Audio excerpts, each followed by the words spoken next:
Welcome back. I am making this video on Wednesday, July 5th, 2023. And I wanted to say relatively briefly, I think I can make this fairly brief, that the issue of free will,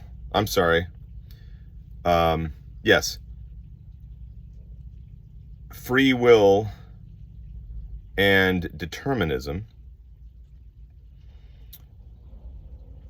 is intrinsically a problem for the revealed religions, the Abrahamic religions, namely Christianity, Judaism, and Islam. Specifically because of the dualistic nature of those religions, the separateness of God from the world.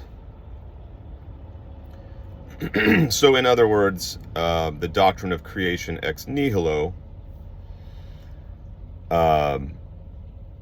is responsible ultimately for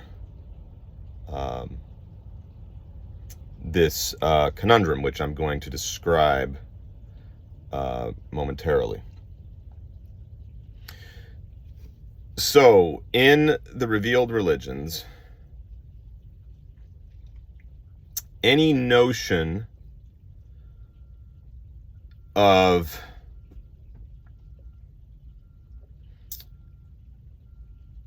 foreknowledge. So if you affirm that God foresees everything,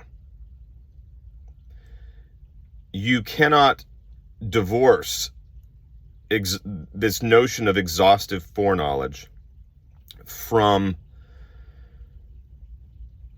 determinism or predestination. It would be impossible for God to exhaustively foresee everything from the beginning to the very end, unless he foreordained or predetermined all of it.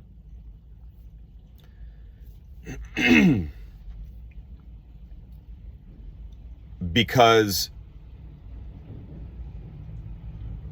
the initial conditions which were established in the instant creation first came into being determines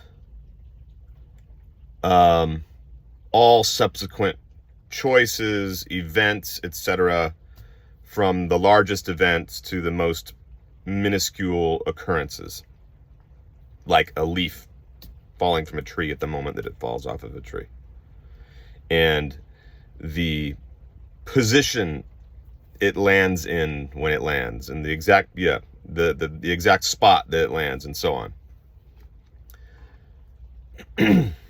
So, if we are to affirm foreknowledge, we cannot any longer affirm free will, or the free will of the individual subject, the free will of the human being. Because foreknowledge, as I said, entails an exhaustive foreordaining or predetermining. If, on the other hand, God does not have foreknowledge, again, within the context specifically of the revealed religions, then he has no control over anything, rendering him a finite entity. He would no longer be God, in other words. So,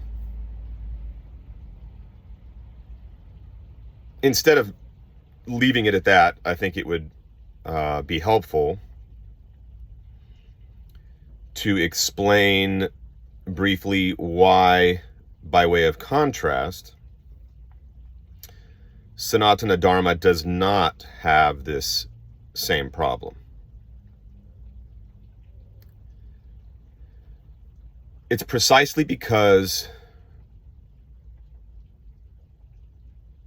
the creation, or as Dharma most commonly puts it, this manifestation, since everything is made up of consciousness, and everything occurs within consciousness, which is infinite and eternal, and there's no real creation in the sense of ex nihilo.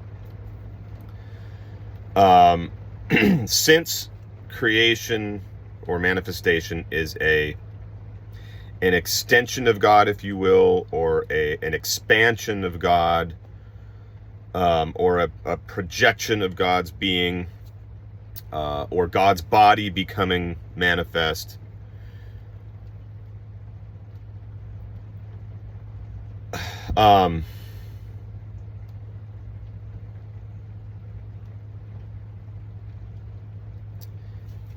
the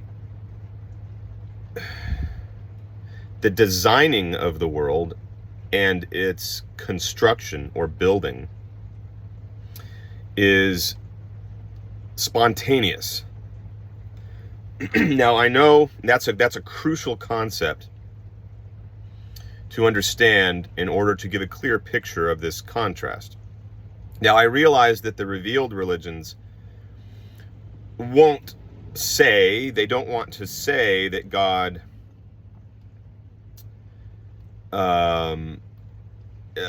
acts or experiences in terms of that he exists within a timeline or on a timeline because of his eternal nature.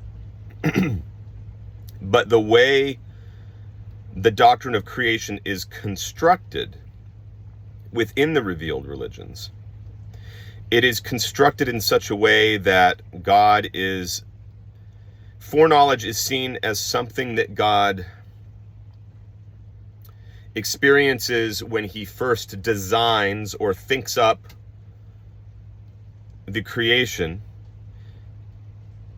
and then subsequent to that, he brings that idea into existence.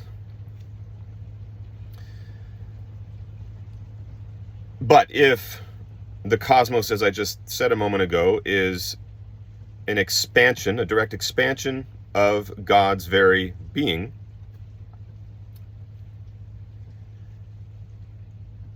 then the designing, if you will, as the eternal architect, as well as the bringing about, or the building of the structure, both occur simultaneously. So every moment within manifested reality, from the very first moment to the very final moment before the dissolution, up until the dissolution of the particular world, planet, universe, whatever, all of those successive moments, even though they appear within manifested experience to be occurring successively or chronologically, it is all actually happening spontaneously within eternity. So understanding that, you avoid the idea that God is just being brought along for the ride, that he's just a finite object, a fixture of creation that is just sort of passively experiencing all of this, that he is being acted upon somehow, like all the rest of us. You avoid that But you also avoid the notion of his predetermining everything before manifesting it.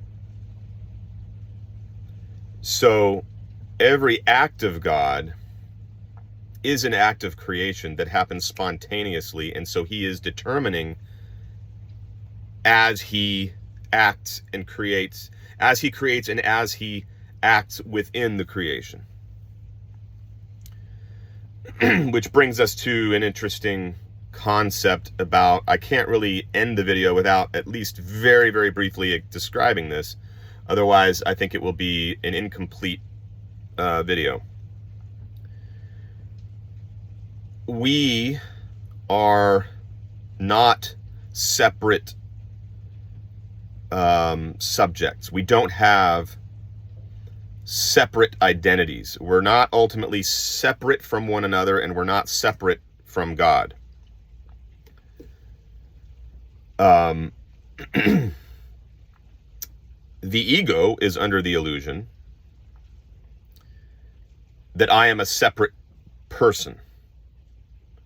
Now, I'm personal because I am an iteration, a localized, limited, contracted iteration of God, the supreme person. But I don't have a separate identity. I am not my own person. I am in a mind-body organism. I have a particular form that is going to decompose when the body dies. And I have a name, Jonathan. So I'm just name and form. I'm not a distinct person separate from you or from God. Now there is a distinction, of course. I'm talking about in the ultimate sense, everything is consciousness. All beings are consciousness. And we live and act and move within consciousness. So in that sense, all is one. All is divine. All is God, the original and radical subject. But God fragments himself, so to speak, or divides himself, because that is the only way. It's the precondition of even being able to have manifested existence, a manifested reality. And so the best analogy I've seen for that comes from Dr. Bernardo Kastrup, who's written a number of excellent books on this subject. But